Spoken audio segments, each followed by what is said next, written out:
Hello everyone, welcome to our channel navy academy. हम आज discuss करेंगे स्टेट पीजीटी केमिस्ट्री जुलाई 2025 के क्रैश कोर्स में फिजिकल केमिस्ट्री को। फिजिकल केमिस्ट्री का जो हमारा फर्स्ट चैप्टर होगा वो होगा एटॉमिक स्ट्रक्चर। आज हम डिस्कस करेंगे एटॉमिक स्ट्रक्चर को। एटॉमिक स्ट्रक्चर में जो हमारा फर्स्ट वर्ड है एटम। एटम वर्ड किसने दिया था? ओस्टवाल्ड ने। किसने दिया था? ओस्टवाल्ड ने। अब कुछ टर्म है हमारे, कुछ पार्टिकल है जिनकी डिस्कवरी देखेंगे हम किन साइंटिस्ट ने किया, उनका मास कितना होगा, कितना उन पे चार्ज होगा और उनका सिंबल क्या होगा। सबसे पहले हम इलेक्ट्रॉन को देखेंगे। इलेक्ट्रॉन किसने दिया था हमें? J Thomson, discovered by J Thomson. इसका मास होगा 9.1 इंटू 10 की एवरेज पावर माइनस 31 किलोग्राम। और जो इसका चार्ज होगा वो क्या होगा? इलेक्ट्रॉन हमारा नेगेटिवली चार्ज होता है, मीन्स यहाँ पे जो भी चार्ज होगा वो नेगेटिव में होगा। माइनस 1.6 इंटू 10 की average power minus 19 coulomb. Symbol होगा इसका ये हमारा, जो इसमें क्या है? नेगेटिवली चार्ज -1 इलेक्ट्रॉन और 0। सेकंड हम देखेंगे प्रोटॉन। प्रोटॉन किस डिस्कवरी किसने की थी? गोल्डस्टेन ने। Proton is discovered by Goldstein. इसका मास होगा हमारा 1.673 इंटू 10 की average power minus 27 kilogram. Charge क्या होगा? जो इलेक्ट्रॉन का और प्रोटॉन का चार्ज होगा वो बिल्कुल सेम होगा, बट जो चार्ज का साइन होगा वो डिफरेंट होगा। इलेक्ट्रॉन नेगेटिवली चार्ज होता है और प्रोटॉन पॉजिटिवली चार्ज होगा। चार्ज क्या होगा? 1.6 इंटू 10 की average power minus 19 coulomb. Symbol होगा इसका P, प्रोटॉन। या फिर हम हाइड्रोजन के पास कितना प्रोटॉन होता है? सिंगल 1 होता है, तो इसलिए हम इसे भी प्रोटॉन के साथ डिनोट कर सकते हैं। नेक्स्ट हम देखेंगे न्यूट्रॉन। न्यूट्रॉन किसने दिया था? James Chadwick. इसका मास क्या होगा? न्यूट्रॉन का और प्रोटॉन का मास सेम होगा। इसका होगा 1.675 इंटू 10 की average power minus 27 kilogram. Charge क्या होगा न्यूट्रॉन पे? न्यूट्रॉन पे चार्ज होगा 0। इसका सिंबल होगा 0 and 1। ये सिर्फ कुछ सिंबल है जिनकी डिस्कवरी किसने की है और मास कितना है, चार्ज कितना है, वो ध्यान रखना। नेक्स्ट हम डिस्कस करेंगे अब हम नेक्स्ट डिस्कस करेंगे जो हमारा एटम होगा। देखो, यदि हम देखें according to Greek philosopher, Greek philosopher के अकॉर्डिंग जो हमारा मैटर होगा, मैटर वो किससे बना होगा? स्मॉल पार्टिकल से बना होगा। मैटर स्मॉल पार्टिकल से मिलकर बना होगा। उन स्मॉल पार्टिकल्स को ही हम क्या कहेंगे? एटम। स्मॉल पार्टिकल से मिलकर बना होगा मैटर, स्मॉल पार्टिकल से, और इन स्मॉल पार्टिकल्स को ही हम कहेंगे एटम। यह है अकॉर्डिंग टू ग्रीक फिलोसफर। जो हमारा मैटर होगा वो क्या होगा? हमने ये तो देख लिया कि जो हमारा मैटर है वो स्मॉल पार्टिकल से मिलकर बना है, उन्हें हम कहेंगे स्मॉल पार्टिकल को atom.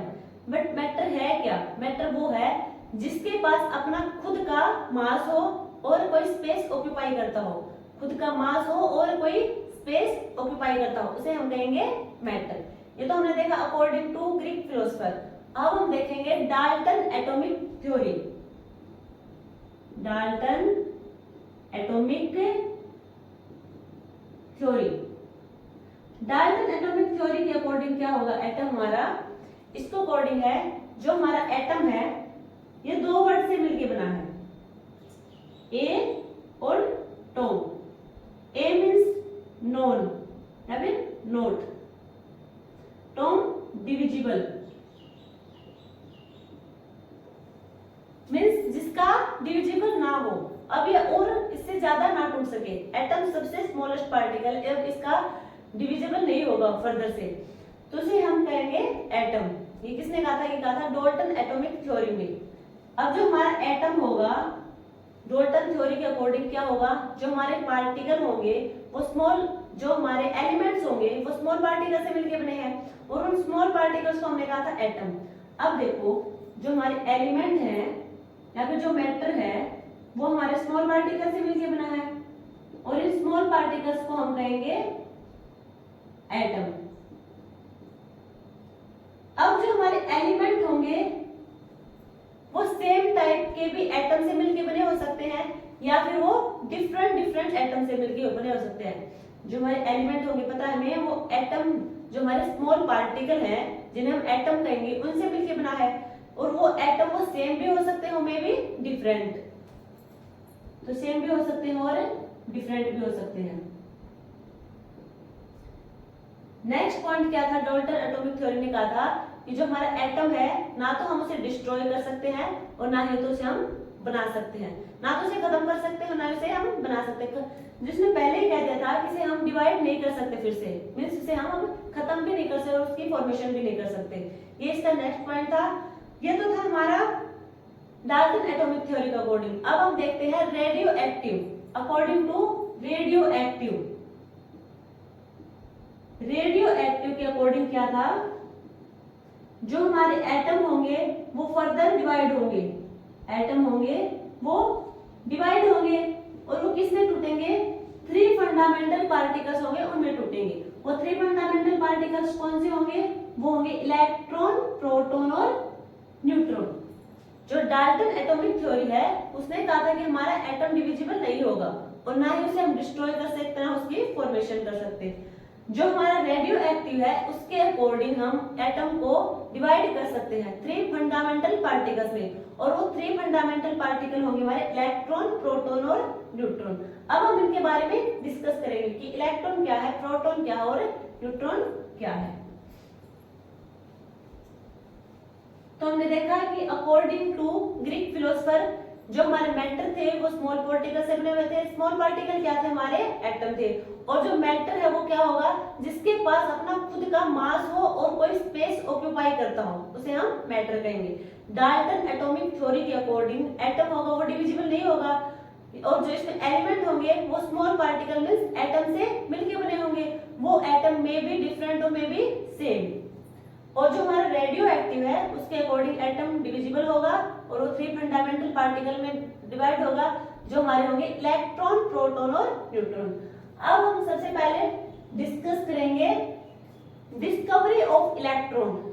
Discovery of electron, electron को हमने देखा था, किसने डिस्कवर किया था, जे थॉमसन ने। अब इसमें आते हैं cathode rays. Cathode rays, cathode rays की डिस्कवरी की थी William crooks. William crooks cathode ray की डिस्कवरी की थी विलियम क्रूक्स ने। अब हम देखेंगे, देखो इलेक्ट्रॉन की डिस्कवरी हुई कहां से। हमने ये कोई डिस्चार्ज ट्यूब ले ली, ये है कोई डिस्चार्ज ट्यूब। इस पे हमने 2 रे ली है, एक कैथोड लिया है एक एनोड लिया है। कैथोड रे और एनोड रे। कैथोड रे होगा वो हमारा नेगेटिव चार्ज जनरेट करेगा, एनोड होगा वो हमारा पॉजिटिव चार्ज जनरेट करेगा। अब देखो ये तो हमने रे ली है, जो हमारा एनोड रे है इसके जस्ट पीछे हम जिंक सल्फाइड, एनोड याद रखना हम इलेक्ट्रॉन की डिस्कवरी पढ़ रहे हैं, वहां पे एनोड रे के जस्ट पीछे हम जिंक सल्फाइड की कोटिंग कर देंगे।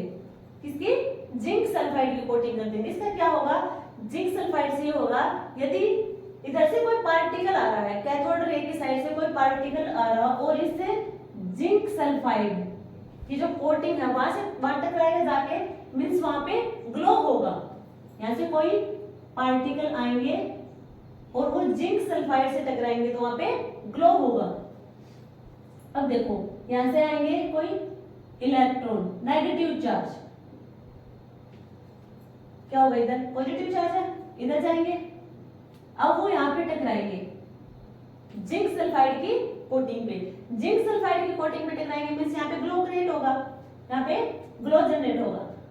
ग्लो होगा मींस यहाँ पे क्या होगा, हमें समझ में आ गया कि यहाँ पे कोई इलेक्ट्रॉन प्रेजेंट है। वो इलेक्ट्रॉन की जनरेशन कैसे हुई, यदि हम इस डिस्चार्ज ट्यूब पे लो प्रेशर दें साथ में high voltage plus low pressure देंगे तो यहाँ पे क्या होगा, इलेक्ट्रॉन की जनरेशन होगी। इलेक्ट्रॉन जाएगा कैथोड रे से एनोड की साइड, एनोड की साइड जाएगा तो जाके जिंक सल्फाइड के साथ टकराएगा तो यहाँ पे ग्लो होगा। अब देखो हाई वोल्टेज कितना तक हो सकता है, मोर देन 10,000 वोल्ट, जो हमारा वोल्टेज होगा वो कितना होगा, मोर देन 10,000 वोल्ट। सेकंड क्या होगा, जो हमारा प्रेशर होगा वो कितना होगा, 10 की एवरेज पावर -4 टू 10 की एवरेज पावर -2 एटमॉस्फेयर। 10 की एवरेज पावर 4 टू 10 की एवरेज पावर -2 तक। यहाँ पे क्या करेंगे हम, लो प्रेशर, मीन्स यहाँ पे हम 10 की एवरेज पावर -2 से भी कम प्रेशर कर देंगे। 10 की एवरेज पावर -2 से भी कम प्रेशर कर देंगे यहाँ पे।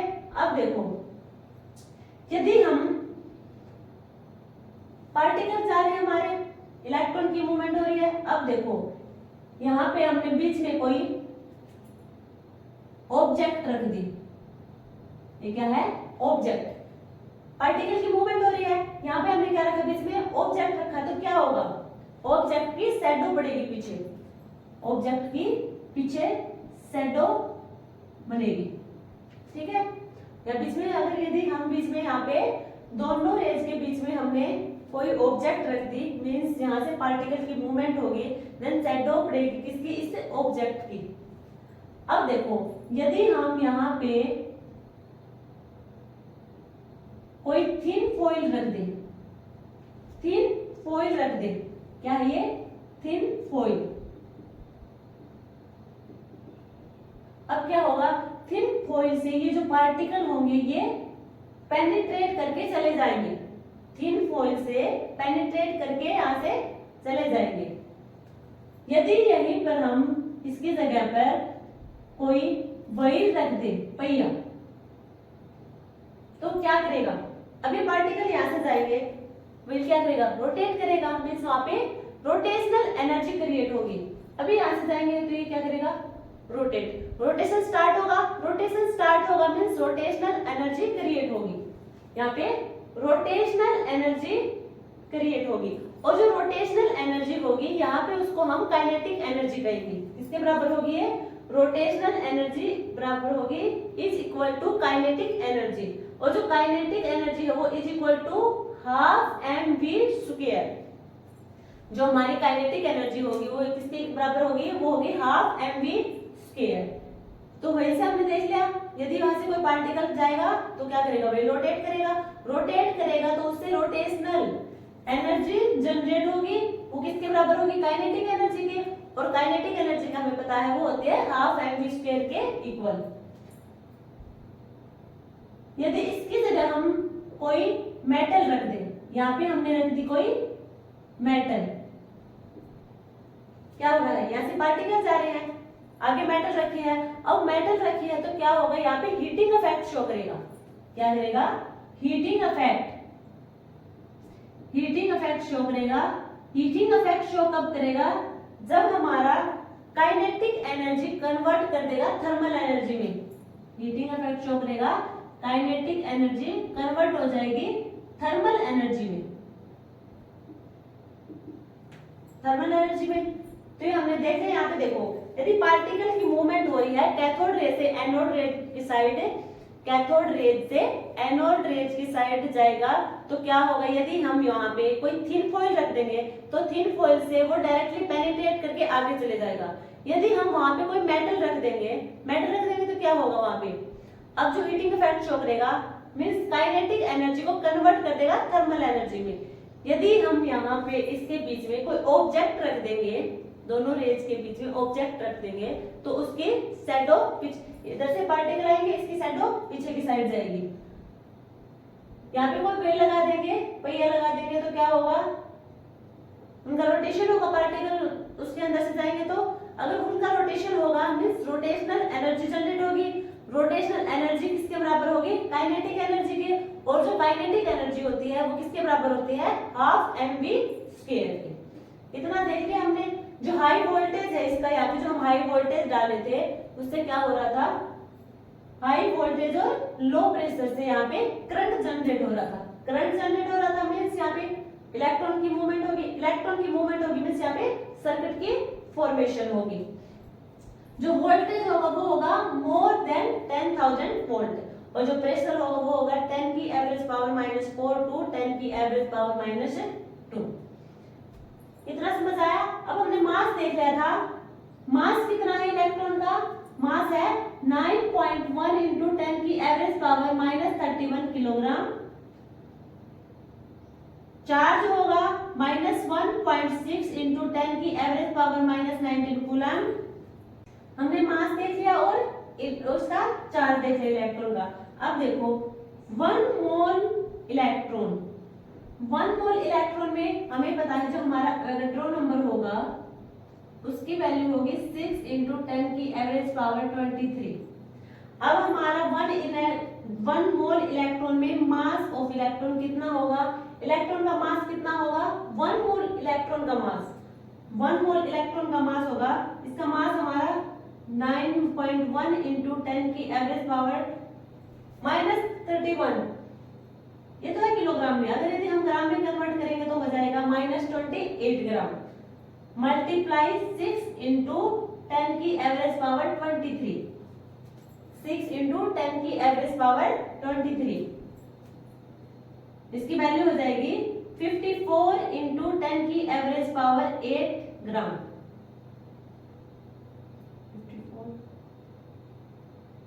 5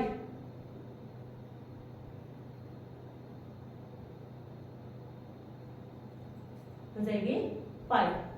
अब देखो ये हमारा है 1 मोल इलेक्ट्रॉन का मास।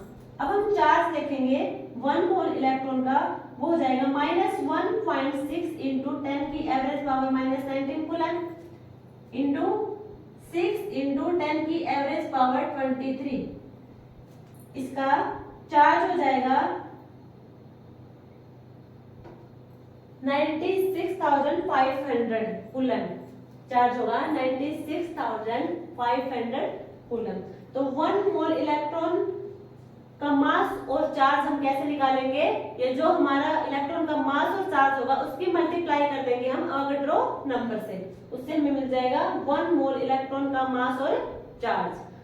अब हम नेक्स्ट डिस्कस करेंगे डिस्कवरी ऑफ प्रोटॉन। ये हमने देखा डिस्कवरी ऑफ इलेक्ट्रॉन। अब हम देखेंगे डिस्कवरी ऑफ प्रोटॉन। प्रोटॉन किसने दिया था? प्रोटॉन की डिस्कवरी की थी गोल्डस्टेन ने। अब देखो इसमें क्या है, हमने फिर से डिस्चार्ज ट्यूब लिखो है। इसमें आपकी बात हुई 2 रेज भी है, एक एनोड और एक कैथोड। अब की बार हमने जो कैथोड रे ली है वो हमारी होगी परफोरेटेड, मींस उस रे में हमने छोटे छोटे पोर कर रखे हैं, मींस परफोरेटेड कैथोड रेज होगी। इसमें भी वही काम करेंगे, लो प्रेशर देंगे, साथ में हाई वोल्टेज। लो प्रेशर और हाई वोल्टेज देंगे, क्या होगा? यहाँ पे करंट होगा, करंट जनरेट होगा, मींस यहाँ पे पार्टिकल की मूवमेंट स्टार्ट हो जाएगी। करंट जनरेट होने के बाद एक सर्किट बनेगा, इलेक्ट्रॉन की मूवमेंट होगी, मींस वहां पे सर्किट की फॉर्मेशन होगी। अब देखो एनोड रे क्या देगा? पॉजिटिव चार्ज देगा ये तो पर। अब पॉजिटिव चार्ज किधर जाएंगे? नेगेटिव चार्ज की साइड जाएंगे, अब वो इधर जाएंगे। जो हमने इलेक्ट्रॉन पे देखा था वही की वही यहाँ पे होंगे। देखो यहाँ पे कोई ऑब्जेक्ट रखेंगे तो क्या होगा? उसकी शैडो मिलेगी उसके पीछे हमें। यदि यहाँ पे हम कोई थिन फॉइल रखेंगे तो वो उसे पेनिट्रेट करके आगे चला जाएगा। यदि इसके बीच में हम कोई मेटल रखेंगे क्या होता है? वहाँ पे हीटिंग इफेक्ट शो करेगा, और हीटिंग इफेक्ट शो करेगा। हीटिंग इफेक्ट है क्या? मींस काइनेटिक एनर्जी कन्वर्ट करेगी थर्मल एनर्जी में। और क्या होगा यहाँ पे? जो हमारे एनोड रे होंगे पॉजिटिव पॉजिटिव पॉजिटिव पॉजिटिव, ठीक है। हमारा एनोड रे क्या देगा? Positive charge. अब वो पॉजिटिव चार्ज किधर पेनिट्रेट करेगा? नेगेटिव की साइड। और जो हमारा इलेक्ट्रॉन था वो वहां पे क्या था? कैथोड रे क्या कर रहा था? नेगेटिव चार्ज जनरेट कर रहा था, वो किधर जाएगा? पॉजिटिव चार्ज की साइड। ये दोनों साइड जो हमारे कैथोड रे और एनोड रे होंगे तो क्या करेंगे, electric field as well as magnetic field दोनों के साइड शो करेंगे, इलेक्ट्रिक और मैग्नेटिक फील्ड दोनों शो करेंगे।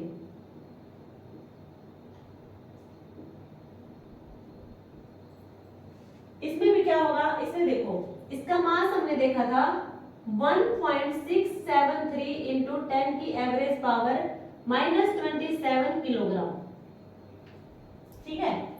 अब जो इसका चार्ज है वो होगा 1.6 इंटू 10 की एवरेज पावर 19 कूलम। हमें क्या निकालना है, 1 मोल का निकालना है मास और 1 मोल प्रोटॉन का मास और चार्ज। अब मास क्या होगा, 1.673 इंटू 10 की एवरेज पावर 27 इंटू किससे करेंगे हम, इसकी किलोग्राम है, ग्राम में करेंगे तो हो जाएगा 24 ग्राम, ग्राम में करेंगे तो 24 हो जाएगा, किलोग्राम में 27 है।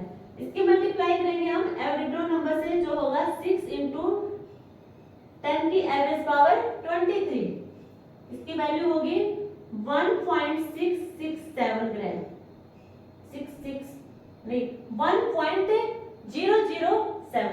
1.007 ग्राम होगी, जो इज इक्वल टू होगा 1 के, इज इक्वल टू होगा 1 के।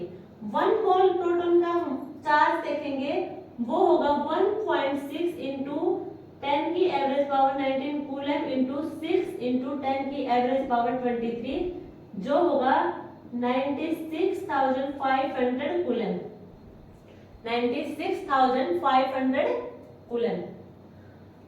ये तो हमने देखा है discovery of electron and discovery of proton. अब देखेंगे डिस्कवरी ऑफ न्यूट्रॉन। न्यूट्रॉन की डिस्कवरी किसने की थी, जेम्स चैडविक ने, जेम्स चैडविक। इसमें क्या किया था जेम्स चैडविक ने, इसने क्या था, इसने कोई पार्टिकल लिया, एलिमेंट लिया, देखो हमने लिया बेरिलियम, बेरिलियम का एटॉमिक नंबर 4 और मास नंबर होगा 9।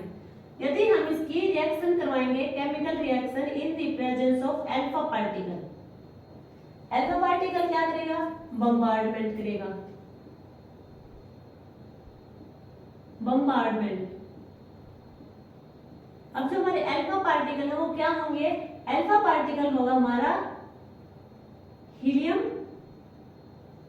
2+, हीलियम 2+ होता है हमारा अल्फा पार्टिकल। अब हीलियम का 2 के एटॉमिक नंबर 4 क्या है, मास नंबर।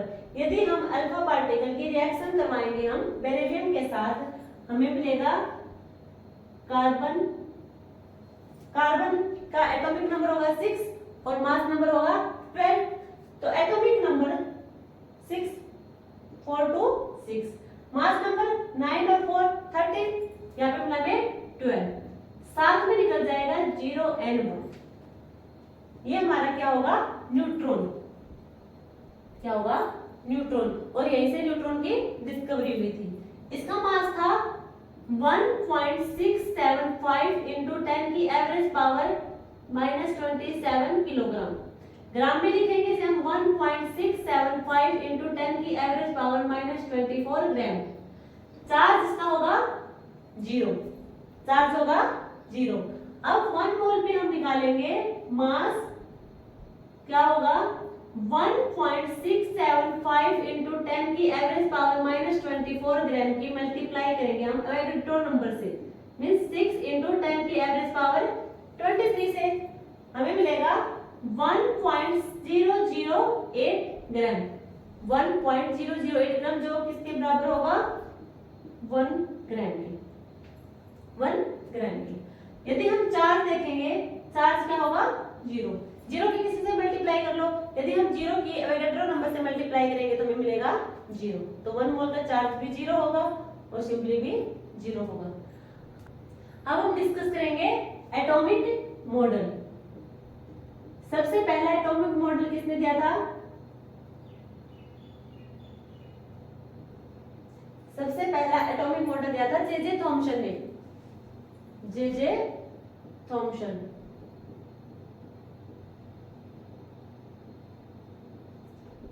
जे थॉमसन ने क्या कहा था, कोई एटम है उसमें दो चार्ज है, पॉजिटिव पार्ट है और एक नेगेटिव पार्ट है। अब जो हमारा नेगेटिव पार्ट होगा वो होगा नॉन यूनिफॉर्म डिस्ट्रीब्यूटेड। जो हमारा नेगेटिव पार्ट होगा वो होगा नॉन यूनिफॉर्म डिस्ट्रीब्यूटेड। जो हमारा पॉजिटिव पार्ट होगा वो होगा यूनिफॉर्म डिस्ट्रीब्यूटेड। कुछ इस टाइप से दिया था, ये रैंडमली कहीं भी होंगे। नॉन यूनिफॉर्म डिस्ट्रीब्यूटेड, ये होंगे हमारे नॉन यूनिफॉर्म डिस्ट्रीब्यूटेड।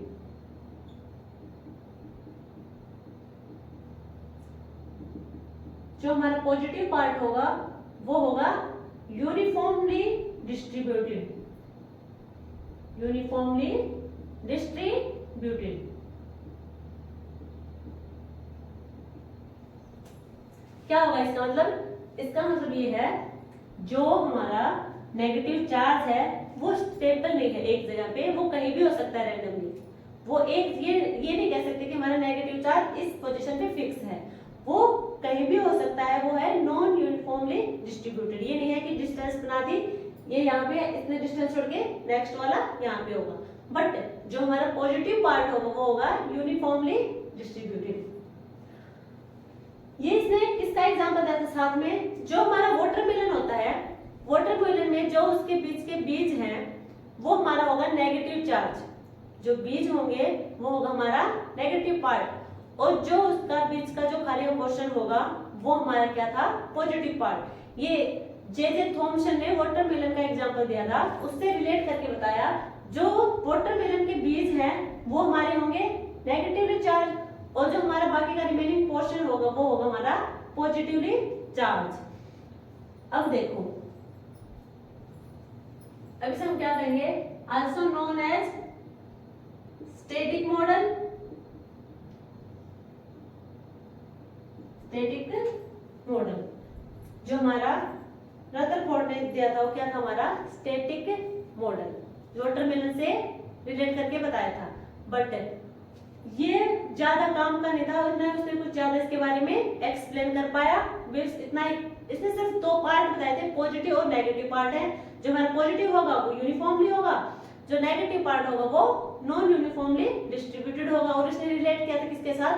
वाटरमेलन के साथ। इससे ज्यादा जे थॉमसन कुछ नहीं बता पाया एटॉमिक मॉडल के बारे में। इतना बताइए, हमारा एटॉमिक मॉडल इस टाइप का डिजाइन किया था जे थॉमसन ने।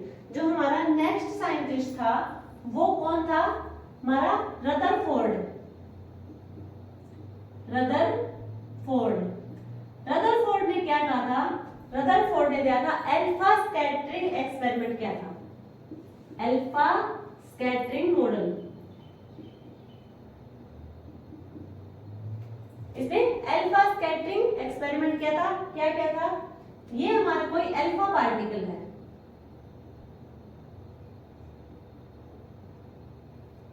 हमने यहाँ पे कोई थिन फॉइल रख दी,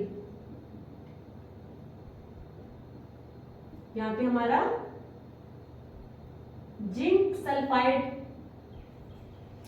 ये हमारा जिंक सल्फाइड का हमने बताया था यदि यहाँ पे कोई पार्टिकल जाके टकराएगा, जिंक सल्फाइड की कोटिंग से टकराएगा, मींस वहां पे ग्लो क्रिएट होगा। अब देखो अल्फा पार्टिकल है, अल्फा पार्टिकल क्या होगा?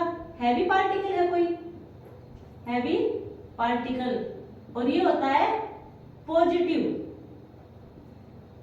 पार्टिकल।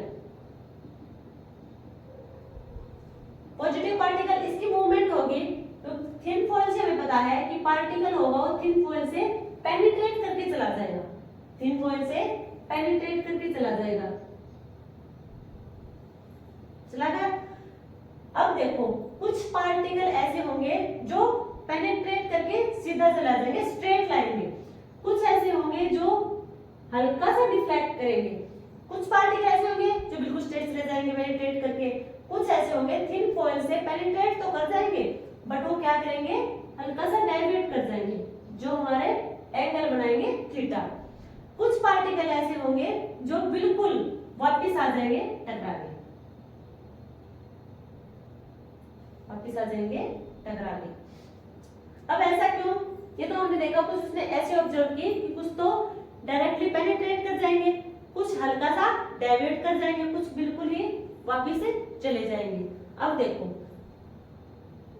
कुछ इस टाइप से बताया उसने, कोई स्फीयर ले लिया स्फेरिकल, बीच में यहाँ पे कोई मान लिया कोई पॉजिटिव चार्ज है सेंटर में। अब देखो कुछ पार्टिकल ऐसे हैं जो बिल्कुल स्ट्रेटली चले जाएंगे पिछले पे,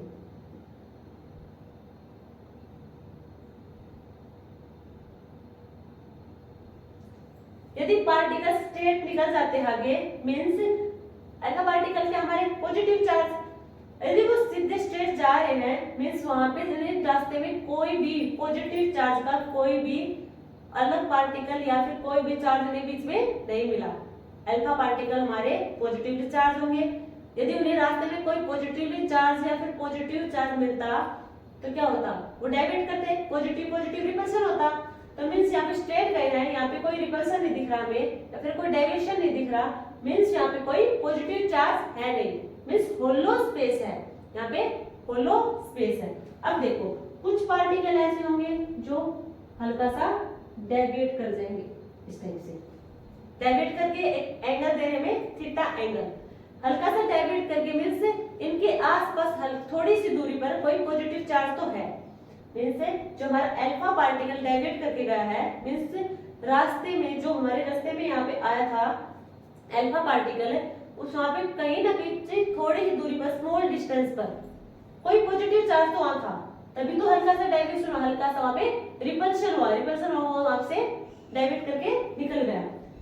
अब देखो कोई पार्टिकल आया ऐसे बट वो वापस से चला गया इसी रास्ते से, जिस रास्ते से वो गया था इधर उसी रास्ते से वापस आ गया, मींस अब कोई पॉजिटिव चार्ज पॉजिटिव पार्टिकल होगा वो यहाँ से जाएगा, रास्ते में उसे कोई पॉजिटिवली चार्ज हमें मिलेगा, मींस पॉजिटिव पॉजिटिव के बीच में रिपल्शन होगा, वहां से वापस चला जाएगा। तो उसने एक्सपेरिमेंट में क्या दिखाया कि जो हमारा स्फेरिकल पार्टिकल है उसके सेंटर में होगा पॉजिटिवली चार्ज, बाकी वो जो पार्ट होगा वो होगा होलो स्पेस होगा, पॉजिटिव चार्ज सेंटर में, तो मतलब यहाँ पे कोई पार्टिकल होगा उसके हम मूवमेंट करवा रहे हैं तो कुछ तो होंगे जो स्ट्रेट चले जाएंगे, कुछ होंगे वो हल्का सा डेविएट करेंगे और कुछ ऐसे होंगे जो बिल्कुल ही वापस चले जाएंगे, जिस रास्ते से आए थे उसी रास्ते से वापस चले जाएंगे। ये तो बताया था हमारा रदरफोर्ड ने। रदरफोर्ड ने इसे न्यूक्लियर मॉडल भी कहा था, न्यूक्लियर मॉडल का नाम दिया था,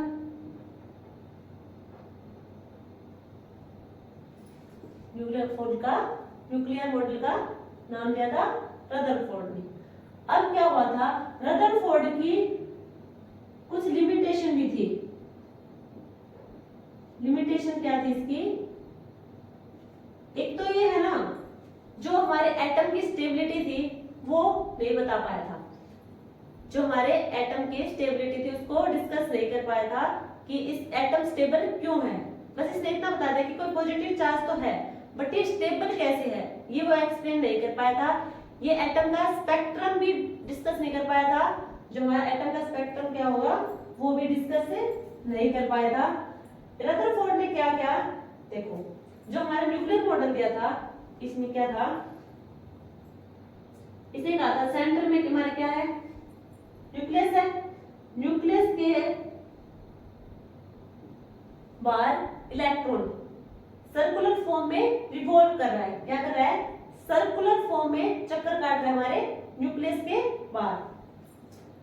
अब क्या है वो कैसे काटेगा, सर्कुलर फॉर्म में कैसे काटेगा, बीच में कोई पॉजिटिव चार्ज है उसके बार बार कोई इलेक्ट्रॉन रिवॉल्व कर रहा है। अब वो रिवॉल्व कर रहा है मींस यहाँ पे कोई दो फोर्स है F1 F2, एक जो अंदर के जो उसने सर्कल बनाया है इलेक्ट्रॉन ने, एक तो सर्कल के अंदर की साइड कोई फोर्स होगा, एक बाहर की साइड कोई फोर्स होगा, जो दोनों फोर्स है उस सर्कल को मेंटेन कर रहे हैं।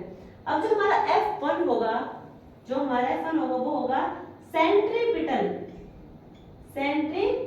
फोर्स, जो F2 होगा वो होगा सेंट्रीफ्यूगल फोर्स। जो सेंट्रीपिटल होगा वो कहां पे होगा, वो होगा इनवर्ड साइड, जो हमारा सर्कल होगा उसके अंदर की साइड जो फोर्स लगेगा वो होगा सेंट्रीपिटल, जो कि इसे एक पाथ पे चलने के लिए लग रहा है। कि वो एक सर्कुलर पाथ में चले, इसलिए सेंट्रीफ्यूगल फोर्स अंदर की साइड लगेगा, सेंट्रीफ्यूगल फोर्स होगा जो बाहर की साइड, आउटवर्ड साइड जो फोर्स लगेगा उसे हम कहेंगे सेंट्रीफ्यूगल फोर्स। दोनों बराबर होंगे, F1 = F2। अब देखो जो हमारा रेडियस होगी एटम की और न्यूक्लियस की, एटम की रेडियस कितनी होगी, एटम की रेडियस होगी 10 की एवरेज पावर -10 मीटर, एटम की रेडियस होगी 10 की एवरेज पावर -10 मीटर, न्यूक्लियस की होगी 10 की एवरेज पावर -15 मीटर। यदि इन दोनों का रेशियो निकालेंगे हम, radius of atom upon radius of nucleus, क्या होगा, 10 की एवरेज पावर -10 अपॉन 10 की एवरेज पावर -15 मींस 10 की एवरेज पावर 5 मीटर। ये तो होगी रेडियस। यदि हम वॉल्यूम देखें, वॉल्यूम ऑफ एटम और वॉल्यूम ऑफ न्यूक्लियस, वॉल्यूम का फॉर्मूला होगा 4/3 पाई r की क्यूब, ये होगा हमारा वॉल्यूम का फॉर्मूला। हम देख रहे हैं एटम, तो रेडियस भी एटम की होगी, यहाँ पे रेडियस होगी न्यूक्लियस की। जब हम इनका रेशियो निकालेंगे, volume of atom upon volume of nucleus, volume of atom, देखो ये सारा क्या होगा, कैंसिल हो जाएगा पार्ट, जो सेम है, जो सिमिलर पोर्शन है वो हमारा कैंसिल आउट हो जाएगा। अब जो रिमेनिंग पोर्शन क्या होगा, अपॉन रेडियस ऑफ न्यूक्लियस। अब देखो जो हमारा रेडियस ऑफ एटम है वो है 10 की एवरेज पावर -10 और ये होगा 10 की एवरेज पावर -15। क्या होगा यहाँ पे, हम निकालेंगे तो इसे सोल्व करेंगे, 10 की एवरेज पावर 5 और 3 मल्टीप्लाई 3, 10 की average power 15। Ratio of volume of atom and volume of nucleus क्या होगा, 10 की एवरेज पावर 15। अब हम डिस्कस करेंगे हमारा बोर मॉडल्स के बारे में। बोर मॉडल में क्या होगा, सबसे पहले हम देखेंगे nature of electromagnetic radiation. Bohr model में हम इलेक्ट्रोमैग्नेटिक रेडिएशन को डिस्कस करेंगे। सबसे पहले उनका नेचर, अब 2 टाइप से होंगे। सबसे पहले हम देखेंगे according to electromagnetic wave theory और सेकंड होगी हमारी according to Planck's quantum theory. तो सबसे पहले हम डिस्कस करेंगे according to electromagnetic wave theory. इसमें क्या होगा, इलेक्ट्रोमैग्नेटिक वेव थ्योरी में होगा जो हमारे इलेक्ट्रिक फील्ड, मैग्नेटिक फील्ड और डायरेक्शन ऑफ प्रोपगेशन होंगे। जो हमारे इलेक्ट्रिक फील्ड, मैग्नेटिक फील्ड और डायरेक्शन ऑफ प्रोपगेशन, ये तीनों एक दूसरे के परपेंडिकुलर होंगे। इलेक्ट्रिक फील्ड, मैग्नेटिक फील्ड और propagation are perpendicular to each other, एक दूसरे के परपेंडिकुलर होंगे। अब देखो एक दूसरे के परपेंडिकुलर तो होंगे। अब जो वेव की जो हमारी वेलोसिटी होगी, जो इलेक्ट्रोमैग्नेटिक वेव की जो वेलोसिटी होगी वो किसके इक्वल होगी, वे लाइट की वेलोसिटी होगी उसके इक्वल होगी। जो वेव की वेलोसिटी होगी is equal to light of velocity.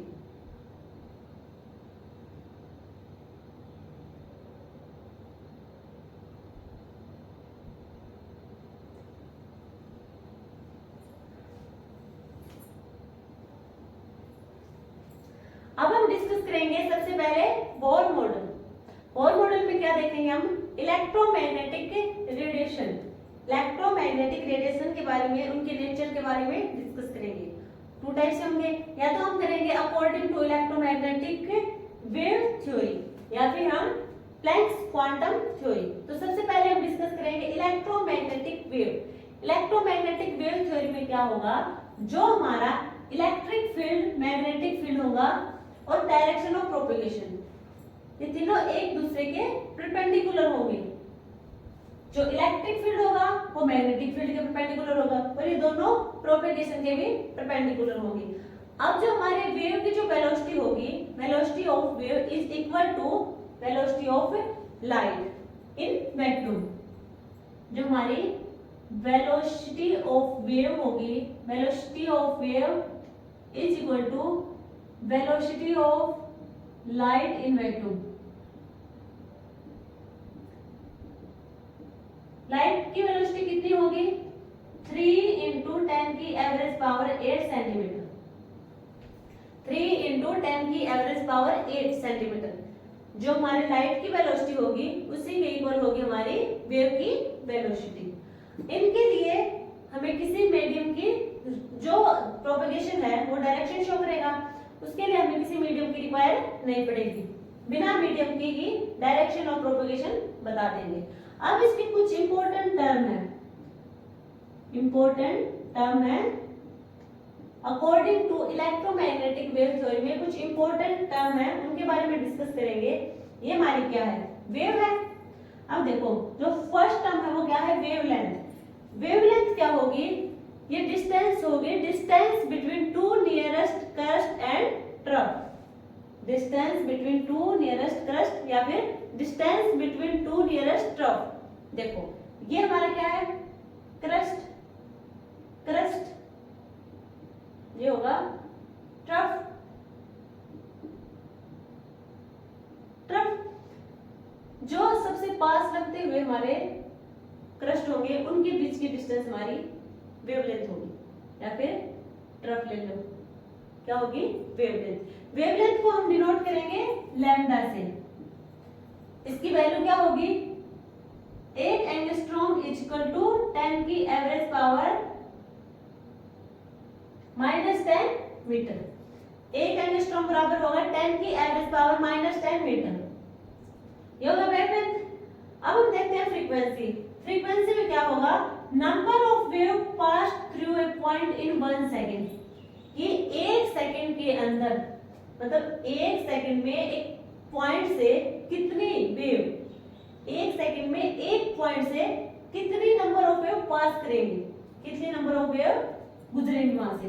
अब देखो फ्रीक्वेंसी होगी उसे हम न्यू से डिनोट करेंगे और वो किसके बराबर होगा? वो होगा हमारा टाइम के इनवर्सली प्रोपोर्शनल,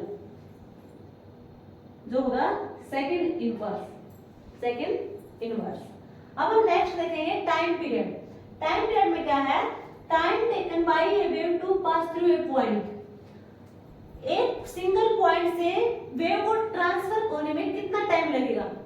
एक वेव को एक सिंगल पॉइंट से ट्रांसफर होने में कितना टाइम लगेगा उसे हम कहेंगे टाइम पीरियड, जो क्या होगा? सेकंड में डिनोट करेंगे। इसकी जो यूनिट होगी टाइम पीरियड की वो सेकंड होगी, फ्रीक्वेंसी की सेकंड इनवर्स होगी। नेक्स्ट देखेंगे हम वेलोसिटी।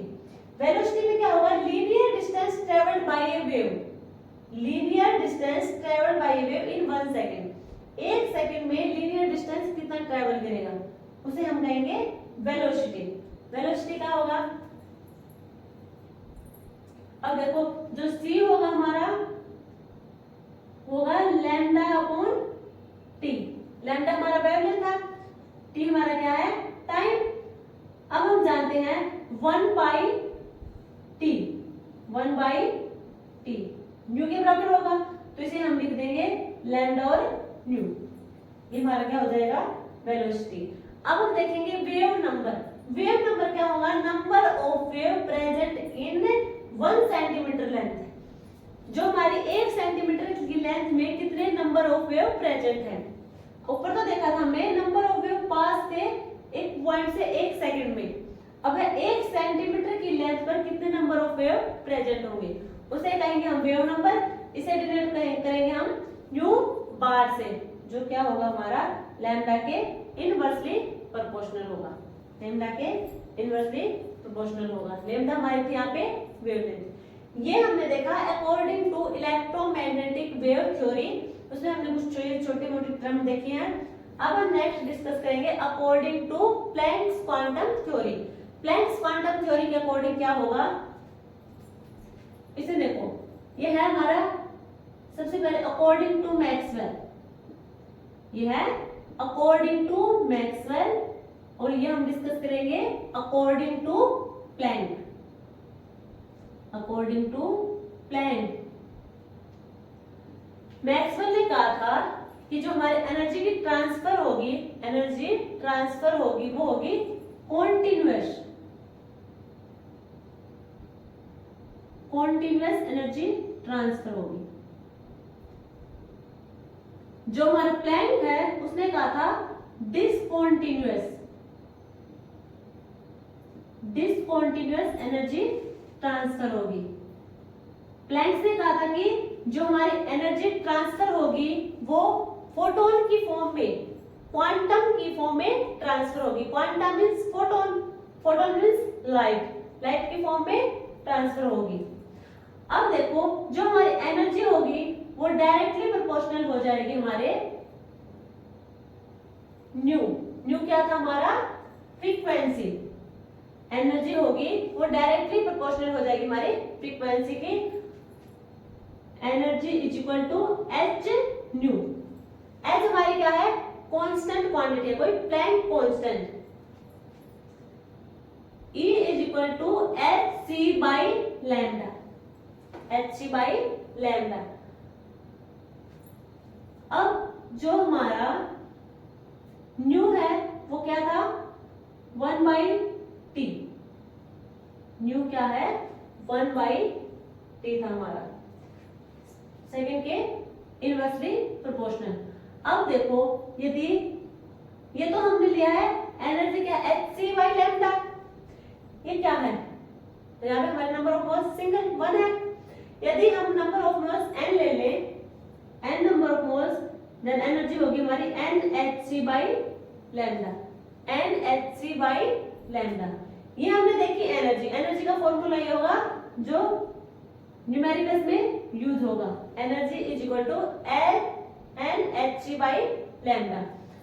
पावर क्या होगा, पावर होगा हमारा energy upon second, energy upon second, power होगा हमारा एनर्जी अपॉन सेकंड। एनर्जी का फॉर्मूला है NHc बाई लैम्डा, वो साथ में हो जाएगी सेकंड, तो हम लिख देंगे n upon second Hc by lambda. ये हमने डिस्कस किया है बोर मॉडल को। बोर मॉडल में हमने डिस्कस किया था नेचर ऑफ इलेक्ट्रोमैग्नेटिक रेडिएशन। अब हम बोर मॉडल को डिस्कस करेंगे based on quantum theory. Based on quantum theory, quantum theory क्या कहता है कि जो हमारा इलेक्ट्रॉन है वो न्यूक्लियस के चारों ओर रिवॉल्व करेगा, न्यूक्लियस के अराउंड रिवॉल्व करेगा। जो ये ऑर्बिट होगा वो कांस्टेंट होगा, जो उसका सर्कुलर पाथ होगा वो कांस्टेंट होगा, मींस वहां की एनर्जी भी कांस्टेंट होगी। Electron revolve around the nucleus. जो इलेक्ट्रॉन है, electron can revolve only one those circular in which angular moment of electron is integral multiple of 2 पाई। देखो जो हमारा एंगुलर मोमेंटम होगा इलेक्ट्रॉन का, इस इलेक्ट्रॉन का एंगुलर मोमेंटम वो किसके इक्वल होगा, integral multiple of 2 pi, integral multiple of 2 pi. Angular momentum क्या होगा एम्पियर, किसके बराबर होगा 2 पाई के इंटीग्रल मल्टीपल। NH क्या होगा इसका इंटीग्रल मल्टीपल, कुछ भी हो सकता है, ये 2h अपॉन 3h अपॉन 2 पाई, 5h अपॉन 2 पाई एटसेट्रा, कुछ भी हो सकते हैं जो हमारा 2 पाई के इंटीग्रल मल्टीपल के इक्वल होगा। इंटीग्रल मल्टीपल होगा NH। अब देखो कोई इलेक्ट्रॉन है, लो एनर्जी सेल में कोई इलेक्ट्रॉन प्रेजेंट है, वो हाई एनर्जी सेल में जाएगा, क्या होगा एक्साइट होगा, हाई एनर्जी सेल में तो चला जाएगा, बट वहां पे क्या होगा अनस्टेबल, वो वापस से अपने स्टेबल फॉर्म में आने की कोशिश करेगा, देन वो वापस से लो एनर्जी सेल में आ जाएगा। वहां पे क्या हो गया एनर्जी रिलीज होगी, जो एनर्जी रिलीज होगी वो क्वांटा की फॉर्म में, फोटोन की फॉर्म में एनर्जी रिलीज होगी। तो ये था, ये हमारे किसने बताया क्वांटम थ्योरी ने। सिर्फ इतना से एक छोटा सा टॉपिक है। अब देखो जो बोर मॉडल है, बोर मॉडल की एप्लीकेशन, इसमें क्या है, इसका हमें डेरिवेशन करने की नीड तो नहीं है। इसमें हम रेडियस की डिस्कस करेंगे, वेलोसिटी और energy, total energy of electron. हमें डेरिवेशन की नीड नहीं होगी, हम डायरेक्टली फॉर्मूला याद करेंगे और उसके बेस पर क्वेश्चन हो जाएंगे। जो ये फॉर्मूला होगा इसके बेस पर क्वेश्चन आएंगे, डेरिवेशन कोई नहीं पूछता हमें क्वेश्चन पेपर में। तो देखो सबसे पहले हम रेडियस की देखते हैं। रेडियस का फॉर्मूला होगा 0.529 n square upon z angstrom. Radius को हम एंगस्ट्रॉम में देखते हैं। देखो जो रेडियस होगी वो डायरेक्टली प्रोपोर्शनल होगी n स्क्वायर के और इनवर्सली प्रोपोर्शनल होगी z। z यहाँ पे क्या हमारा एटॉमिक नंबर, तो हम लिख सकते हैं r होगा वो डायरेक्टली प्रोपोर्शनल n स्क्वायर और इनवर्सली z के। तो r is equal to n1 square upon n2 square multiply z2 upon z1। सिर्फ इतना ही ध्यान रखना है, इसके अलावा हमें डेरिवेशन की नीड नहीं। यहाँ पे जो हमारी रेडियस होगी वो होगी 0.529 into n square upon z angstrom. जो r होगा हमारा रेडियस वो डायरेक्टली प्रोपोर्शनल होगा हमारा n स्क्वायर के और इनवर्सली होगा हमारा z के। कैलकुलेशन ऑफ वेलोसिटी, वेलोसिटी का फॉर्मूला याद रखना है। जो v होगी वेलोसिटी वो इज इक्वल टू 2.188 इंटू 10 की average power 6 z by n metre पर सेकंड। मीटर पर सेकंड में होगी 10 की एवरेज पावर 6 और यदि हम उसे कन्वर्ट करेंगे सेंटीमीटर पर सेकंड में तो 10 की एवरेज पावर 8 हो जाएगी। यहाँ पे क्या होगा, वेलोसिटी होगा वो डायरेक्टली प्रोपोर्शनल होगा z के और वेलोसिटी होगी वो इनवर्सली प्रोपोर्शनल होगी हमारे n के। तो हम लिख सकते हैं वेलोसिटी होगी वो होगी z1 upon z2 into n2 upon n1। अब हम देखेंगे calculation of energy of electron. Electron की एनर्जी, टोटल एनर्जी क्या होगी, kinetic energy plus potential energy. Kinetic energy plus potential energy.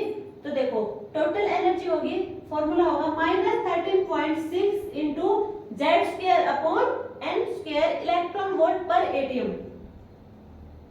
अब यहाँ पे जो एनर्जी होगी वो डायरेक्टली प्रोपोर्शनल होगी जेड स्क्वायर के और इनवर्सली प्रोपोर्शनल होगी n स्क्वायर के। लिख सकते हैं हम is equal to z1 square upon z2 square into n2 square upon n1 square. तो ये हमने क्या देखिए एप्लीकेशन ऑफ बोर मॉडल देखा है। इसमें जो रेडियस, वेलोसिटी और जो हमारी एनर्जी होगी इसके सिर्फ फॉर्मूले देखने हैं, डेरिवेशन की नीड नहीं। यहाँ पे डायरेक्टली हमें जो न्यूमेरिकल होंगे उसमें फॉर्मूले लगेंगे, फॉर्मूले में वैल्यू पुट करो और आंसर निकाल लो, ठीक है। डेरिवेशन में पढ़ने की जरूरत नहीं है यहाँ पे। अब हम देखते हैं limitation of Bohr model. Bohr model के हमें क्या देखा, हमने नेचर देखा इलेक्ट्रोमैग्नेटिक वेव के और उसमें क्या थे, एक तो हमने देखा according to electromagnetic wave theory और सेकंड था हमारा according to Planck's quantum theory. Then हमने देखा Bohr model based on quantum theory. फिर उसकी एप्लीकेशन देखी, उसमें हमने देखा radius, velocity and energy of electron की। अब हम देखते हैं बोर मॉडल की लिमिटेशन। फर्स्ट होगी हमारी black body radiation. Black body radiation में क्या होगा, यदि हम किसी सब्सटेंस को हीट करते हैं, ब्लैक बॉडी को हीट करेंगे तो क्या होगा, देखो जो हमारी ब्लैक बॉडी होगी ना वो एक परफेक्ट अब्जॉर्बर और perfect radiator. Perfect absorber, perfect radiator. जितनी भी लाइट आएंगी वो क्या करेगी, वो सारी की सारी को अब्जॉर्ब कर लेगी। जो हमारी ब्लैक बॉडी होगी वो सारी की सारी जो लाइट होगी उन्हें अब्जॉर्ब कर लेगी और जब टाइम आने पर वो सारी की सारी लाइट को एमिट भी कर देगी। मींस वो एक परफेक्ट अब्जॉर्बर और परफेक्ट एमिटर है, वो हमारी होगी ब्लैक बॉडी रेडिएशन। इसमें क्या हो गया, हमने ग्राफ प्लॉट किया है intensity versus wavelength. Intensity versus wavelength क्या होगा, जैसे जैसे हम टेम्परेचर को इंक्रीज करेंगे, टेम्परेचर को इंक्रीज करेंगे, अब देखो वेवलेंथ इंक्रीज मींस इंटेंसिटी भी इंक्रीज हो रही है। इनिशियल स्टेज पर जब हम वेवलेंथ को इंक्रीज करें वहां पे इंटेंसिटी भी इंक्रीज हो रही है। एक टाइम आने के बाद जो हमारी इंटेंसिटी होगी वो क्या होगी, मैक्सिमम। पर आफ्टर देन क्या होगा, इंटेंसिटी डिक्रीज होने स्टार्ट कर देगी, बट वेवलेंथ हमारी क्या करेगी, वो इंक्रीज होती रहेगी। ये था हमारा ब्लैक बॉडी रेडिएशन। अब हम नेक्स्ट देखते हैं photo electric effect. Photo electric effect, इसमें क्या होगा, इसमें होगा एक हमने वैक्यूम, ये देखो एक वैक्यूम चैम्बर दे दिया, इसमें क्या है, कैथोड और एनोड तो लगा दिए, रेज हमने कैथोड रेज और एनोड रेज। अब क्या होगा, यहाँ पे हमने लगा दिया डिटेक्टर जो डिटेक्ट करेगा। ये क्या है, यहाँ पे कोई मेटल सरफेस, ये है मेटल सरफेस। हमने मेटल सरफेस पर लाइट दी, लाइट को एमिट किया कहाँ पे, मेटल सरफेस पे। अब जैसे जैसे लाइट देते रहेंगे मेटल सरफेस